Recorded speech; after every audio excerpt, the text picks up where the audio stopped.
اللہ کے حضور دعا کرو، التجا کرو اور اللہ سے مدد مانگو، وہ بلاؤں کے رخ کو موڑ دے گا، وہ مصیبتوں کے رخ کو پلٹ دے گا تمہاری جانب۔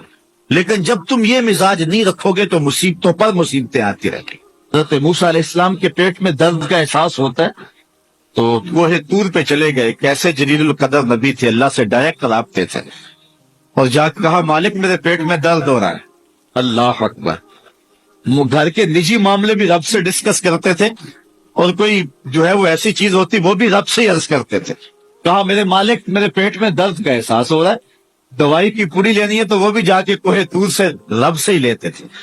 تو اللہ تعالیٰ فرمایا فلاں جنگل میں چلے جاؤ، وہاں اس شکل کے پتوں کی ایک بوٹی ہے، اس کو توڑو نچوڑو، اس کا پانی پیو، تمہیں شفا مل جائے۔ حضرت موسیٰ علیہ السلام گئے اور جا کے بوٹی کو توڑا نچوڑا، پانی پیا، شفا ہو گئی۔ کچھ عرصہ بیتا، دوبارہ اسی طرح کا درد جاگا۔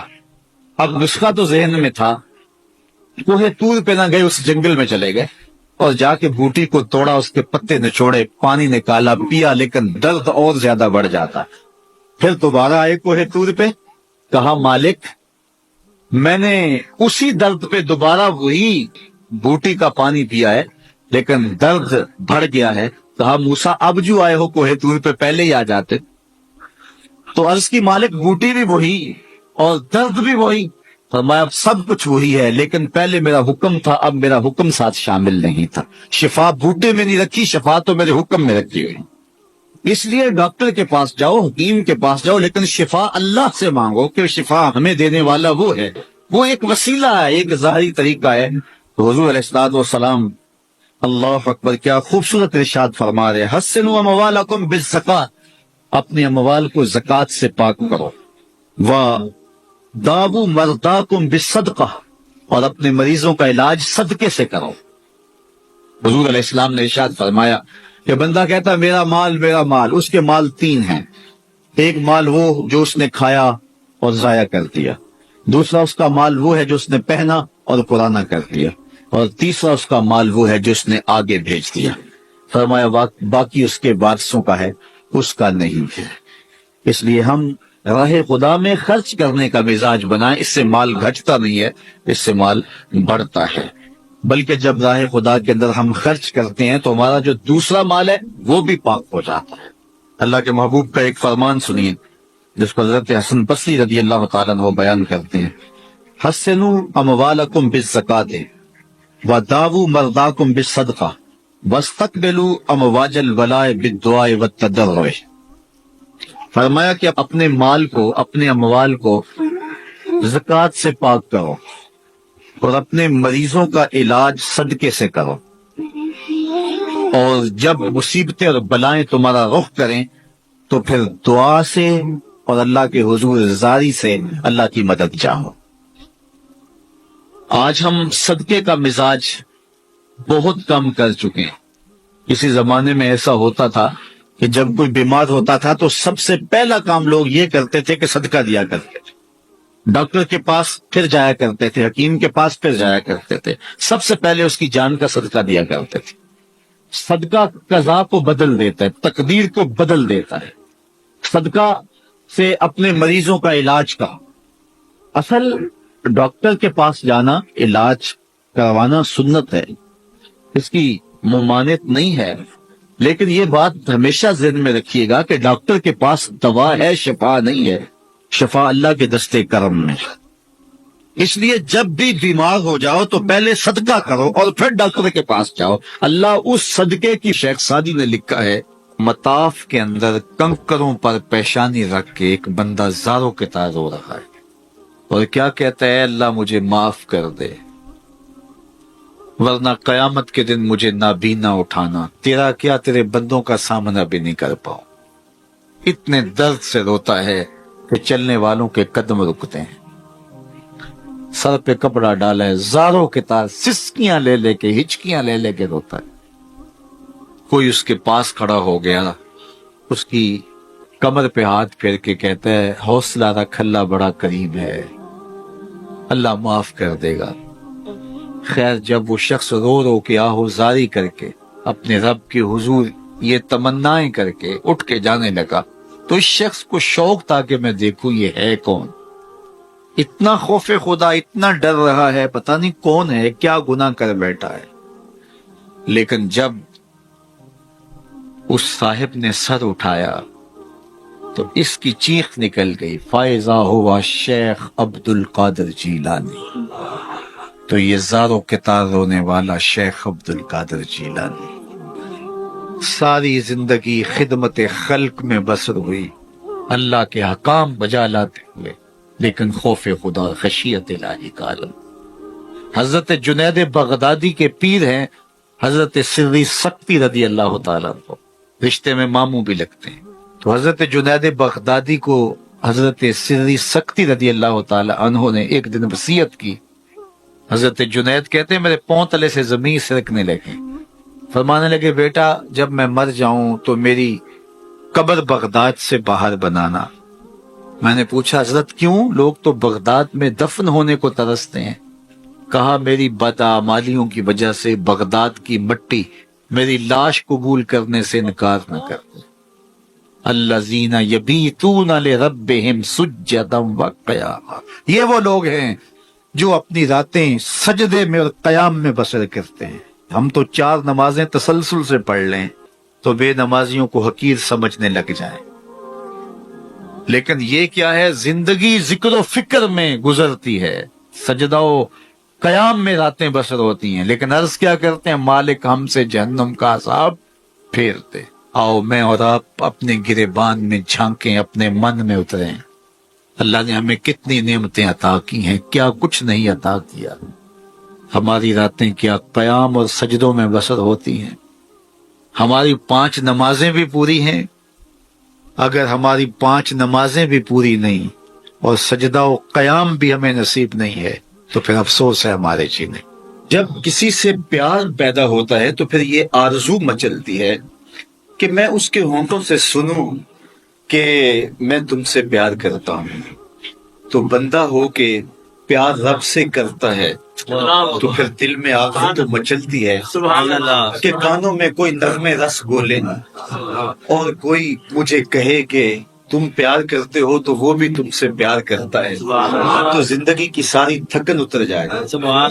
تو کہا کہ یہ سننا چاہتے ہو نا، یہ آرزو ہے نا تمہاری، تمہارے رت جگے، تمہاری راتوں کی تنہائیوں میں سجدے، تمہارا دن رات رکوع قیام، اور تمہارا اس کے حضور پہ جو تاب اور اضطراب، اور زندگی کا یہ سارا تمہارا لف و نشر اس کی ذات کی رضا کے لیے نا. تم چاہتے ہو کہ ہمارا رب ہم سے راضی ہو جائے. کبھی کعبے کے چکر کاٹ رہے ہو، کبھی پتھروں کو چوم رہے ہو، حجر اسود کو چوم رہے ہو، کبھی ملتزم پہ لپٹ لپٹ کے آہوزاریاں کرتے ہو، کبھی مطاف میں پیشانی رگڑتے ہو، اور کبھی حتیم میں روتے ہو. تم اسی تڑپ میں ہو نا. یہی بتانا چاہتے ہو نا کہ ہم تجھ سے پیار کرتے ہیں، یہی بتانا چاہتے ہو نا کہ ہم تجھ سے محبت کرتے ہیں. کبھی سحری کے وقت مصلی بچھاتے ہو، تمہارے آنسو مصلی میں جذب ہوتے ہیں اور مصلی بھیگ جاتا تمہارے آنسوؤں سے. کوئی دیکھ نہیں رہا ہوتا لیکن تمہارے دل سے یہ روح اٹھتی ہے، جس کے لیے یہ آنسو جذب ہو رہے ہیں وہ تو دیکھ رہے نا. تمہیں یقین ہوتا ہے لیکن محبت میں جب تکرار کی خو ہے، کہو نا کہ مجھے تم سے محبت ہے، تو پھر یہ خو جو طبع کے اندر ہے، بندہ سننا چاہتا ہے، وہ بے تابیاں اسے تنگ کرنے لگ جاتی ہیں، اس کے اندر اداسیاں پیدا ہوتی ہیں کہ یار میں تو اس سے پیار کرتا ہوں، میں تو اس سے محبت کرتا ہوں، وہ بھی کرتا ہوگا، یہ تو یقیناً اس نے مجھے توفیق سجدہ نصیب تب کی ہے، لیکن میں بھی تو سننا چاہتا ہوں کہ وہ مجھ سے پیار کرتا ہے. میرے سجدوں کا مل ڈالا اس نے. اگر میں گلی گلی کی خاک چھانی اور نگر نگر گھوم کے اس کے حرم کے چکر کاٹے اور دیوانہ وار گھوما تو وہ بھی تو کہے مجھے تیرے چکر عاشق زار نظر آ رہے ہیں اور میں تجھے پسند کرتا ہوں، تو چکر کاٹ رہا ہے، میرے حرم کا طواف کر رہا ہے، میں تیرے اوپر رحمت نچھاور کر رہا ہوں. تو سننا چاہتا ہے بندہ کہ وہ بھی کہے کہ ہاں تیری محبت قبول ہوئی، تیری محبت مراد کو پہنچی. تو آواز آئی تم یہ چاہتے ہو نا کہ وہ بھی تم سے محبت کا اظہار کرے اور اعلان کرے، اور اس کی محبت کا تمہیں یقین تو ہے لیکن وہ مزید جو ہے وہ اذعان و یقین کے سانچے میں ڈھل جائے. تو کہا کہ یہ اگر تم چاہتے ہو تو تم ایک طریقہ بتاتا ہوں. تم محبت کا جواب چاہتے ہو، تم ان سجدوں کا جواب چاہتے ہو، تم طواف اور ان چکروں کا جواب چاہتے ہو، تو تمہیں بتاتا ہوں میرے رسول کی چوکھٹ پہ آؤ اور ان کی اتباع کرو، ان کی اتباع کرو۔ تم نکلے تو محبت کرنے تھے، تم عاشق زار بنے تھے، لیکن یحببکم اللہ، وہ خدا ہو کے تم سے محبت کرتا۔ اچھا، یہاں میں ایک اور جملہ کہنا چاہوں گا، اور وہ یہ کہ یہاں ذکر کیا گیا حضور کی اتباع کا، تو اتباع سے قبل بھی محبت، اتباع کے بعد بھی محبت۔ قل ان کنتم تحبون اللہ فاتبعونی یحببکم اللہ، یعنی اتباع سے پہلے بھی محبت، اتباع کے بعد بھی محبت۔ تو کوئی اتباع لالچ میں بھی ہوتی ہے، کسی غرض میں بھی ہوتی ہے کہ میں اس کی بات مانوں تو مجھے یہ ملے گا، لیکن کہا کہ تم نے میرے رسول کی اتباع ایسی کرنی جس کے آگے بھی محبت ہو، جس کے پیچھے بھی محبت۔ جب تم محبت کے دائرے میں رہ کے اتباع اور فرما برداری اور انقیاد اور اطاعت کے زمرے میں آ جاؤ گے تو پھر تم تو نکلے تھے رب سے پیار کرنے کے لیے، لیکن وہ رب ہو کے خود کہتا ہے میں اب تم سے پیار کرتا ہوں، اور درمیان میں اتباع میرے حضور کی آئی۔ یہ مائک جس کمپنی نے بنایا ہے، جب ہم مارکیٹ سے خرید کے لائے تھے تو اس کے ساتھ ایک چھوٹی سی بک بھی آئی تھی جس میں یہ بتایا گیا تھا کہ اس کو ہم نے استعمال کیسے کرنا ہے،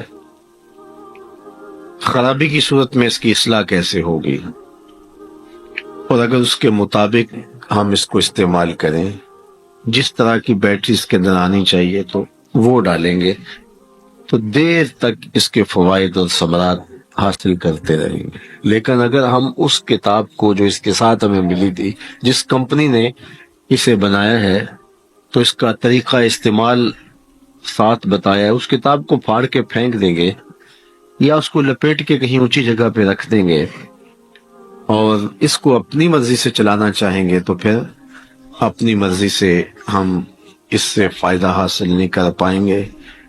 تھوڑا وقت فائدہ حاصل ہوگا لیکن نتیجہ کچھ بھی نہیں ہوگا۔ تو جو کمپنی کوئی چیز تیار کرتی ہے تو اس کا طریقہ استعمال بھی ساتھ چھوٹی سی بک کی صورت کے اندر آپ کو دیتی ہے۔ تو جس مالک نے حضرت انسان کو بنایا ہے اس نے ساتھ کتاب اللہ کو بھی بھیجا ہے، اس کو پڑھتے جاؤ اور اپنی زندگی کو سنوارتے جاؤ، اس کے مطابق زندگی گزاریں گے تو زندگی سوکھی ہوگی، اور اگر زندگی اپنی خواہش پہ گزاریں گے اور غلاف میں لپیٹ کے قرآن مجید کو اوپر رکھ دیں گے اور وہاں سے دیکھ کر کے اس کو آپریٹ نہیں کریں گے اس جسم کو، تو پھر نتیجہ وہی ہوگا جو عمومی طور پہ متوقع ہے۔ تو اس لیے التمسک بکتاب اللہ، اللہ کے بتائے ہوئے طریقہ حیات کے مطابق زندگی گزارنا ہو تو قرآن مجید کے بغیر ایک قدم بھی نہیں چلا جا سکتا۔ گر تو می خواہی مسلمان زیستن، نیست ممکن جز با قرآن زیستن، اگر تو مسلمان بن کے جینا چاہتا ہے تو قرآن مجید کے بغیر ایک قدم بھی نہیں چل سکتا۔ تو اس کتاب کے ساتھ تمسک اختیار کرنے کی تلقین کی۔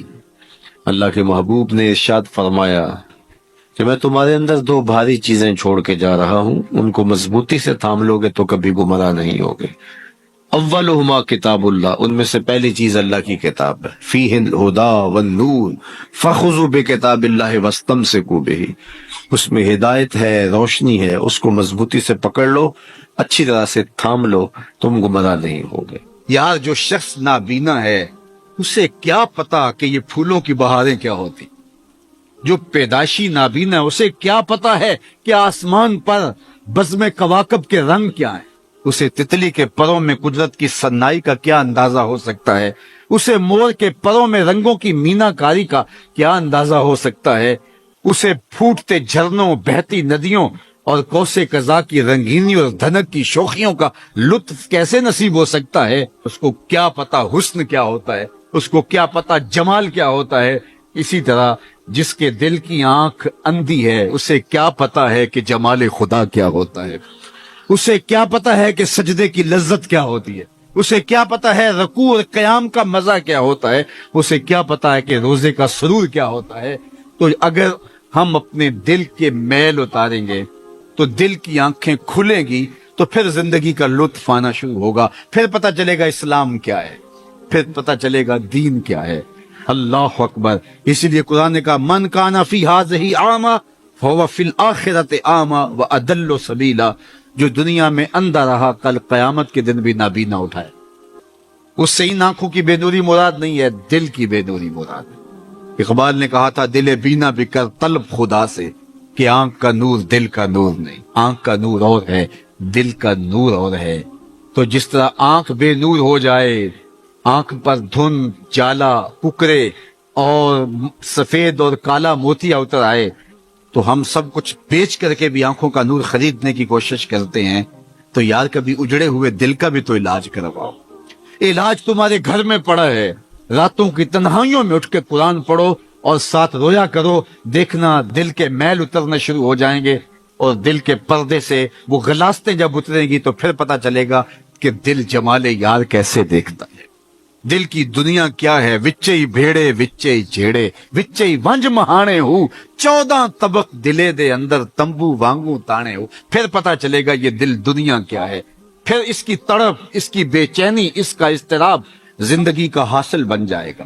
پھر زندگی کی بے چینی اور دل کی بے چینی اور دل کا محبوب کی یاد میں تڑپنا تمہیں سرور دے گا۔ پھر تم ایک ایک عضو میں دل مانگو گے۔ وہ مزہ دیا تڑپ نے میری آرزو ہے یا رب، وہ مزہ دیا تڑپ نے میری آرزو ہے یا رب، میرے دونوں پہلوؤں میں دل بے قرار ہوتا۔ پھر سمجھ آئے گی کہ یہ دل کتنی قیمتی شے ہے۔ اللہ نے بدن میں آنکھیں بھی 2 رکھی ہیں، کان بھی 2 رکھے ہیں، ہاتھ اور پاؤں بھی 2 رکھے ہیں، لیکن دل ایک ہی رکھا ہے، اور دل عرش اللہ ہے، اللہ کا عرش ہے۔ پھر پتہ چلے گا۔ تو آئیے دل سے زنگ اتاریں، میل اتاریں، دل مصفا ہو، دل خوبصورت بن جائے، پھر دل کی کشکول پھیلا کے پھر عرض کریں ہر تمنا دل سے رخصت ہو گئی، اب تو آجا، اب تو خلوت ہو گئی۔ لیکن یہ میل کچیل سے ہٹا ہوا ہوگا تو گندی جگہوں پہ محبوب تو نہیں آتے ہیں۔ تو حسد، حقد، کینے، بغض، نفرتیں یہ ہم پالے رکھتے ہیں۔ اپنی زندگی کو ہم نے خود بوجھل بنایا ہوا ہے۔ میاں حسد کرنے سے محسود کا کیا ہوگا؟ ہم اپنے آپ کو تلخی میں مبتلا کیے ہوئے ہیں۔ بغض رکھنے سے مبغوض کا کیا ہوگا؟ ہم اپنے آپ کو بوجھ میں مبتلا کیے ہوئے۔ تو اپنے دل سے یہ سارے بوجھ اتار کر کے جب دل کو مصفا اور مزکا کریں گے تو پھر دیکھیے کہ دل کے آئینے میں کیسے جمال یار دکھائی دیتا ہے۔ تو اس دل کی اصلاح ہوگی کثرت کے ساتھ قرآن مجید کی تلاوت کرنے سے۔ تو راتوں کی تنہائیوں میں اٹھ کے قرآن پڑھو، دیکھنا کہ کیسے دل کے زنگ اترتے ہیں۔ بعض لوگ بڑی عجیب خبر سناتے ہیں، میاں تمہیں کیسے پتا؟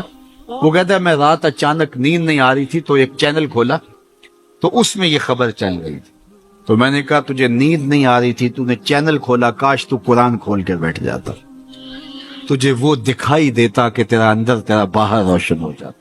تو راتوں کی تنہائیوں میں اٹھ کے قرآن مجید پڑھنے کا مزاج پیدا کریں، اپنی صبح کا آغاز قرآن مجید کی تلاوت سے کریں، اپنے دن کو سمیٹیں، سونے کی تیاری کریں، سورہ ملک سے اپنے معاملات کو سمیٹیں۔ یہ چند دن کر کے دیکھ لیں۔ اور اگر آپ کو معاشی مسائل ہیں، مشکلات ہیں، تو سورہ واقعہ اس کے لیے یکسیر ہے۔ صرف 3 رکوع ہیں، اتنی یکسیر کہ جس کی زندگی میں سورہ واقعہ آ گئی وہ مشکلات میں مبتلا نہیں ہوتا، اللہ اس کے لیے رزق کے دروازے کھول دے۔ مدینے کی گلی سے میرے حضور کا گزر ہوا، ایک ایسا مکان بن رہا تھا جس طرز کے مکان کو حضور پسند نہیں کرتے۔ تو پوچھا یہ کس کا مکان ہے؟ کہا فلاں انصاری کا۔ حضور گزر گئے، کسی نے اس کو جا کے بتایا حضور تیری گلی سے گزرے تھے، تیرے مکان کو دیکھا، شاید حضور کو پسند نہیں آیا۔ چہرہ بتا رہا تھا حضور کا کہ تیرا مکان اچھا نہیں لگا۔ انہوں نے کدال لیا اور مکان زمین کے برابر کر دیا۔ چند دن کے بعد حضور کا پھر گزر ہوا تو دیکھا کہ مٹی کا ڈھیر پڑا ہوا ہے، ملبہ پڑا ہوا ہے۔ کہا اس شخص کو بلاؤ، بلایا گیا، کہا میں گزرا تھا، تیرا مکان بن رہا تھا، اب مٹی کا ڈھیر پڑا ہے۔ حضور میں نے گرا دیا۔ فرمایا کیوں؟ عرض کی سنا تھا آپ کو پسند نہیں، سنا تھا آپ کو پسند نہیں۔ میں اور آپ اپنے اندر اترے اور دیکھیں ہمارا کیا کیا حضور کو پسند۔ محمد دی زیارت محمد دے رنگ وچ اے ٹھگ بازیاں جانے پیارا صلی اللہ علیہ وسلم۔ جب ان کے ہوئے تو پھر اپنی خواہش رہی کہاں؟ اپنی رضا کو محبوب کی رضا میں فنا کر دینے کا نام ہی تو محبت ہے. تیرے ہوندیاں سندیاں محبوبہ میں کافر ہواں جے میں ہواں، اپنی نفی کرنے کا نام ہی تو محبت. لیکن میں اپنی خواہشات کا پتلا ہوں اور عاشق رسول بھی ہوں. کیسی عجیب کہانی ہے. میں اپنی آرزوؤں کا بندہ بھی ہوں اور عاشق رسول ہوں. کیسی عجیب کہانی ہے. جب ان کے ہو گئے پھر اپنا کچھ نہ رہا. محبوب کی رضا میں اپنے آپ کو گم کرنے کا نام محبت ہے. جب ان کے ہوئے تو پھر زندگی کا جمال، زندگی کا نور نصیب ہوا، زندگی کی حقیقتیں ہاتھ آ گئی. میں عاشق رسول کہلاتا ہوں، حج اور عمرے بھی کرتا ہوں. میں 1.25 مرتبہ جو ہے وہ ہر ہفتے میں درود بھی پڑھتا ہوں. میں محفل میلاد کرواتا ہوں، پوری دنیا کے نعت خواں جمع کرتا ہوں، لیکن حضور کی سنت چہرے پہ سجانے کی توفیق نہیں ہے. مجھے حضور علیہ الصلوۃ والسلام کے بتائے ہوئے طریقے کو اختیار کرنے کی ضرورت نہیں ہے. صاحب سوچیں کہیں آپ اپنے آپ سے دھوکہ تو نہیں کر رہے. ان سے تو نہیں کیا جا سکتا. ان سے دھوکہ کون کرے؟ وہ تو جانتے ہیں کون کہاں کھڑا ہے. میرے حضور بولے، یاری لا تو پاک نبی سنگ اے پر پوری یاری. یاری لا تو پاک نبی سنگ اے پر پوری یاری. پھر درود قبول ہے تیرا لکھ نہ لو ایک بار. پھر نہ 1,00,000 مرتبہ پڑھنا، ایک بار ہی پڑھ لینا وہ بھی قبول ہے. اشہد بلال عند اللہ اشہد، پھر بلال کا اشہد بھی قبول ہے. وہ چہرہ اور چہرے کا دل نہیں دیکھتے، بندے کا دل دیکھتے ہیں.